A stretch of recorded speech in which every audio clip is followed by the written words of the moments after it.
Hello everyone. आज हम English literature की हिस्ट्री में एंग्लो सेक्सन पीरियड पढ़ेंगे। तो सबसे पहले मैं आपको बताता चलूँ कि मैंने एक सीरीज़ शुरू की है जो कि इंग्लिश लिटरेचर के हिस्ट्री के बारे में है, जो कि 450 एडी से प्रेजेंट तक जो है वो इसकी टोटल हिस्ट्री, कैरेक्टरिस्टिक्स और उस पीरियड्स के, उस एज के थीम्स वगैरह मैंने सब मेंशन किए। उस पीरियड के राइटर्स और उसके वर्क्स मैंने सब मेंशन किए। तो आपको ये दरख्वास्त है कि आप सब ने इसको लाजमी देखना है। तो चलिए, इस सबसे पहला इंग्लिश का जो पहला पीरियड है इंग्लिश लिटरेचर का, वहाँ से हम शुरू करते हैं। तो सबसे पहला पीरियड जो है वो एंग्लो सेक्सन पीरियड है, जो कि 450 एडी से 1060 एडी तक, यानी 452,060 एडी तक जो है वो ये पीरियड चला। इस पीरियड का बैकग्राउंड, हिस्टोरिकल बैकग्राउंड हम देखते हैं। तो ये पीरियड जो है वो जब रोमन जो है वो ब्रिटिश से, इंग्लैंड से चले गए 5th सेंचुरी में, तो फिर जर्मनी के जो 3 कबीले थे, 3 ट्राइब थे, जर्मेनिक ट्राइब, जिसके नाम थे एंगल्स, सैक्सन और जूट्स, उन्होंने इंग्लैंड पर हमला करके इंग्लैंड को फतह किया और यहाँ पर जो है वो इंग्लैंड में सेटल हो गए। और यहीं से उन्होंने इंग्लैंड पर तकरीबन 500 साल हुकूमत की। तो इन तीनों जर्मेनिक ट्राइब ने अपना जो कल्चर, अपना जो लैंग्वेज था वो यहाँ पर इंग्लैंड लेकर आए और उसको डोमिनेंट सतह पर ले गए इन 500 सालों में। और उन्होंने एक लैंग्वेज डेवलप की जो कि ओल्ड इंग्लिश लैंग्वेज कहलाती है, जिसका नाम ओल्ड इंग्लिश लैंग्वेज है, जो कि आज किसी को भी आज दिखाओ तो कोई भी उसको नहीं समझ सकता। वो ऐसे अल्फाज हैं क्योंकि वो जर्मेनिक ट्राइब थे और वो बहुत पुराने दौर के इंग्लिश था, ओल्ड इंग्लिश था, इतना डेवलप भी नहीं हुआ था, अब तो बहुत से आ गए। तो ये एक हिस्टोरिकल बैकग्राउंड था कि एंग्लो सेक्सन पीरियड शुरू कहाँ से हुआ। शुरू वहाँ से हुआ जब रोमन्स ने ब्रिटेन से गए, इंग्लैंड से गए 5th सेंचुरी में। तो जर्मेनिक ट्राइब उन्होंने मौका पाया और यहाँ पर आकर अपना एक हुकूमत बनाई, एक मजबूत हुकूमत बनाई।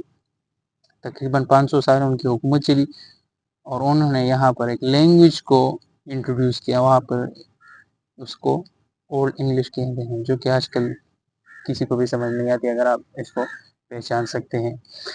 तो यहाँ ये तो था historical background Anglo section period की। अब चलते हैं हिस्टोरिकल बैकग्राउंड के बाद हमारे पास है इस पीरियड के कैरेक्टरिस्टिक्स के बारे में। तो कैरेक्टरिस्टिक्स में, इसकी लिटरेचर के कैरेक्टरिस्टिक्स में आते हैं तो लिटरेचर जो था वो एक ओल्ड इंग्लिश में था, एक ऐसा इंग्लिश जो कि इजीली रीड नहीं हो सकता था।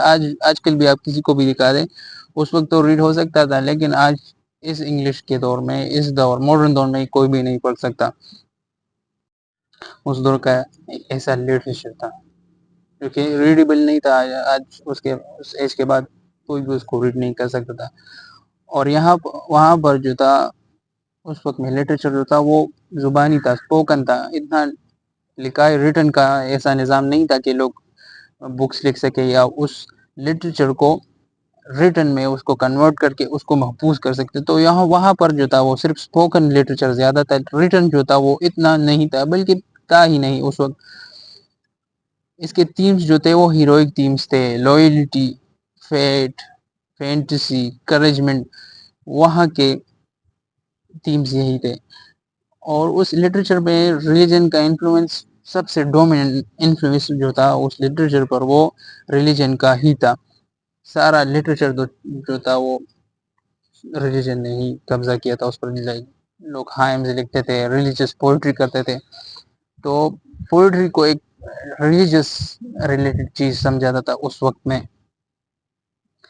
और उस वक्त जो था वो राइम स्कीम ओल्ड इंग्लिश में इतना इंट्रोड्यूस नहीं हुआ था, तो वहाँ पर वो लोग जो थे वो इलिट्रेशन यूज करते थे राइम स्कीम के मुखालिफ, या राइम स्कीम की जगह वहाँ पर वो लोग इलिट्रेशन यूज करते थे। और उसके बाद जो था वो इसका टोन जो था वो एक सीरियस था, एक डिग्निफाइड टोन था, क्योंकि वहाँ पर لوگ جو تھے وہ ریلیجیس زیادہ تھے، اس کو پوئٹری کو ایک ریلیجیس چیز مانتے تھے، تو ریلیجیس چیزوں میں جو ہے وہ سیریسنس زیادہ ہوتی ہے، اور کامیڈی وغیرہ یا اس چیز کا کچھ نام و نشان بھی نہیں تھا اس پوئٹری میں۔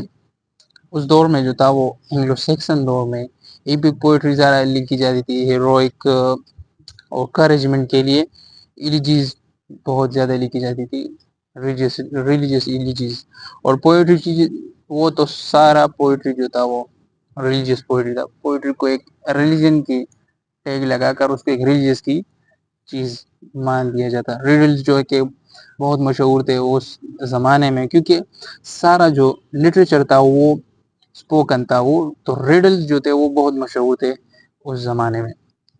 اب کیریکٹرسٹکس جو ہے وہ ہم نے پڑھ لیے ہیں، امید ہے آپ کو سمجھ آ گئی ہو۔ اس کے بعد ہمارے پاس ہے انگلو سیکسن دور کے میجر رائٹرز اور اس کے ورکس جو تھے۔ تو پہلے ہمارے پاس رائٹر جو ہے وہ ہے سیڈوم۔ سیڈوم جو تھا وہ ایک فرسٹ نان انگلش پوئٹ تھا، جو کہ پہلا انگلش پوئٹ تھا۔ اس نے جو ہے وہ ہائم لکھی تھی، سیڈون ہائمز، جو کہ ریلیجیس پوئٹری پوئم تھی، وہ بہت مشہور ہوئی تھی وہاں پر۔ اس کے بعد ہمارے پاس ہے سینیول، وہ بھی ایک ریلیجیس پوئٹری لکھتا تھا۔ ایلن ایجویلنا، Christ to the feast of epistle, یہ سب اس کی پوئمز تھے، جو کہ سارے جو تھے وہ ریلیجن بیس تھے۔ بیولف جو تھے وہ گریٹسٹ ایپک اور انگلش لٹریچر تھا، وہ جو ایپک جو تھا وہ لکھتا تھا، اور ایک بہترین ایپکس انہوں نے اس انگلو سیکسن کے دور میں لکھی تھی۔ تو یہ تھی ہمارا آج کا لیکچر۔